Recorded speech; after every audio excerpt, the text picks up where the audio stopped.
안녕하세요. 시닉스입니다. 이제 날씨가 완연한 봄 날씨인 것 같아요.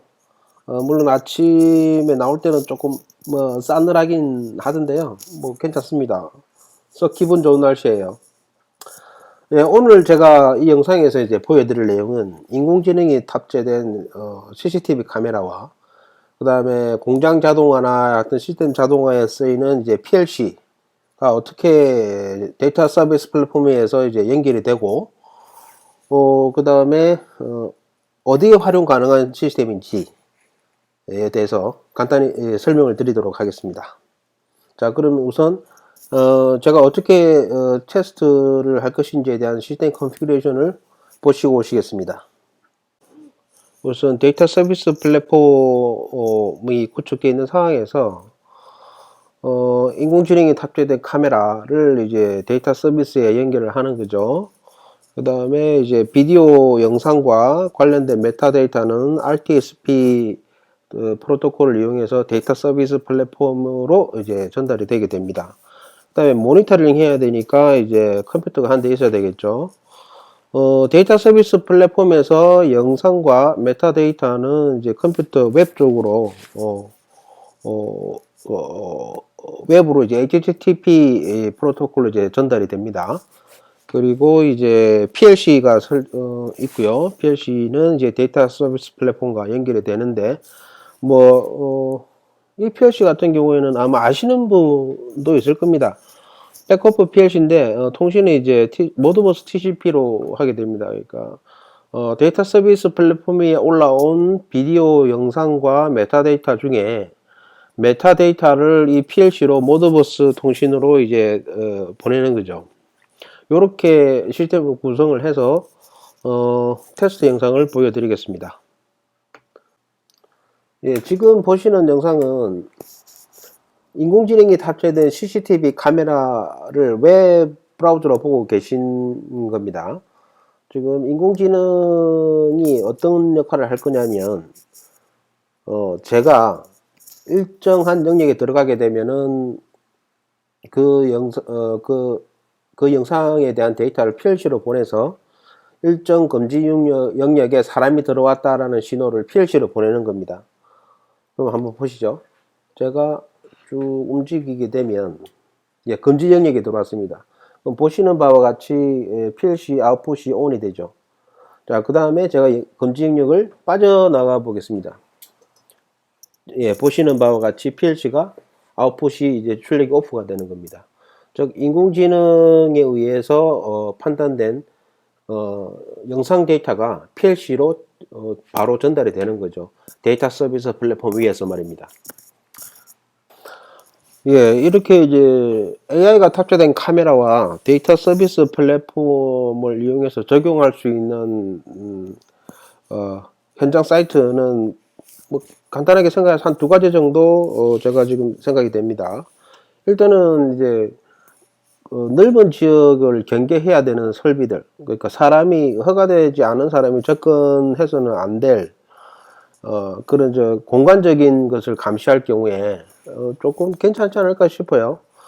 자, 예를 들자면 이제 어떤 경계 근무를 서고 있는 부두나 그다음에 국경선 이런 쪽에서 상당히 쓸모가 있을 것 같습니다. 예를 들어서 이제 사람이 오면은 안 되는데 사람이 왔다 했을 경우에 AI 카메라가 그 사람을 인지를 해서 데이터 서비스 플랫폼에 연결된 PLC로 연결을 해서 이 PLC가 이제 조명을 켜고 이렇게 하는 거죠. 지금까지는 이런 류의 시스템들은 AI가 탑재된 카메라가 아니라 모션 디텍션이 적용된 카메라를 사용했습니다. 그 기존의 이제 모션 디텍션 카메라들은 좀 오탐률이 많았어요.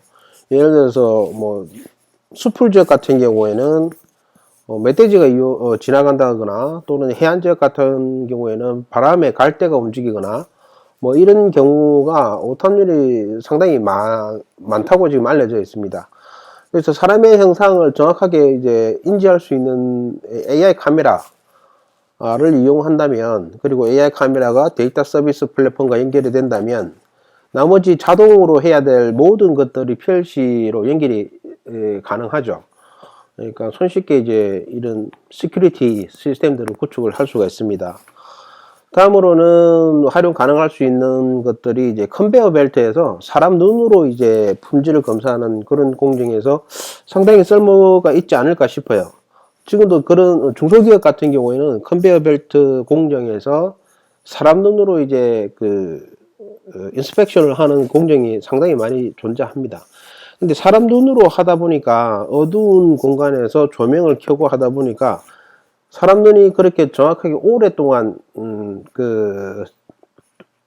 일정한 성능을 발휘하지 못해요. 시간이 또 지나면 사람 눈이 상당히 피곤해지죠. 그렇다면 뭐 일하는 사람도 그렇고 건강에 좋지도 않고 그 다음에 제품 품질 관리에도 문제가 생길 수 있습니다. 이럴 때 인공지능 카메라를 도입을 해서 그 인공지능을 트레이닝 시키는 거죠. 제품의 상태가 시각적인 상태가 어떤 경우일 때 불량이고 어떤 경우일 때 양품이다. 이렇게 트레이닝을 한 다음에 인공지능 카메라를 설치를 해서 사람 눈이 대신하던 일을 눈이 하던 일을 대신해서 이제 하게 되는 거죠. 그러면 아마도 이 사람 눈으로 제품 검사를 하는 공정에서 적용이 된다면 아마 불량률이 상당히 떨어지지 않을까 라는 생각도 해봅니다. 그래서 이 사람 눈이 아니고 인공지능 카메라가 들어가서 데이터 서비스 플랫폼에서 뭐 PLC도 연결되고 상위 전산 시스템도 연결되고 이렇게 되면 아마 이 품질 관리하는 그 공정 자체, 업무 자체도 이제 자동화로 연결이 되는 그런 부가적인 효과도 누릴 수도 있죠. 예, 어떻게 잘 보셨는지 모르겠습니다.